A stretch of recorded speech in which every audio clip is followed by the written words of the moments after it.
if we don't have a free and fair election in 2026, it's not Donald Trump's fault.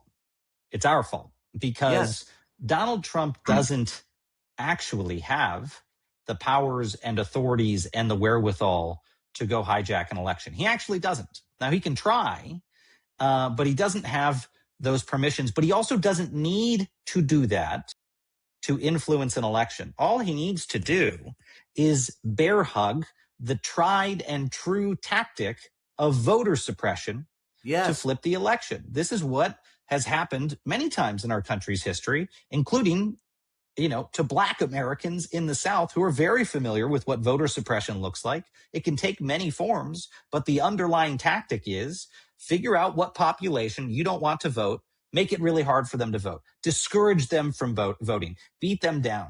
And this, in a country that doesn't have very many competitive races anymore, means you don't have to do it across America. You have to pick those key congressional races and say, how can I make the opposition scared to vote, make it harder to vote? And that's things like placing people at the polls with guns, ICE agents, National Guard, scare that little old lady from coming out to vote. That means fake messaging, having the Department of Homeland Security come out and say, we don't think mail-in voting is safe anymore. They can't end mail-in voting. The states are in charge of that, but they certainly can go out there and say, we think it's too scary. You better not do it. And their hope is to get a couple hundred or a couple thousand people who would decide that election to just not come out and vote, and they can throw that election. That's why it's up to us, Brian, because when that happens, it's going to be up to the American people to tell their friends and their neighbors, no, chill out. Here are your rights. You can go safely vote. Here's where you vote. I'll pick you up in a car. You're scared about the guys with guns. They can't do anything to you. They got no right to do anything to you. That's how we keep this election free and fair. I am so glad you mentioned that. It's more than voting. It's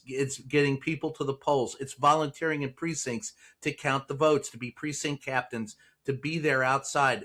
We've all got to take an additional step this fall to make sure that the elections remain free and clear and fair. And if we don't, we're screwed. And if we end up getting screwed, I think we've got no one to blame but ourselves. Donald Trump has shown us his hand. We know what he is. And if we don't react appropriately, then the onus is on us. Yes? It's absolutely right. And there are a lot of very real things that we can do in advance.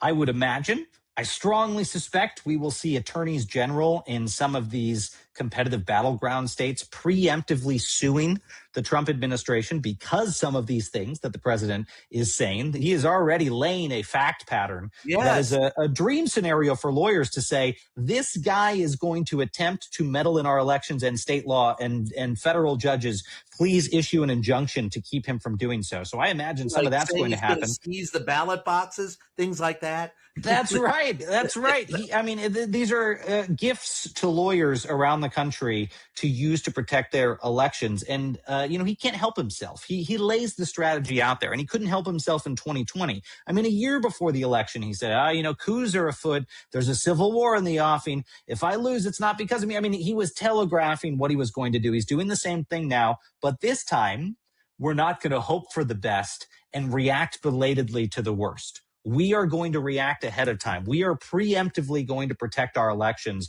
And I'm heartened by the fact that there are so many groups spinning up to do this around the country, states getting ready, state officials who now know from hard experience in 2020 what they need to do, and they're getting ready for it. So it's on us, Brian. And I have modest to high confidence that the American people are going to rise to the occasion. And this guy is going to find it's pretty damn hard to rig an American election.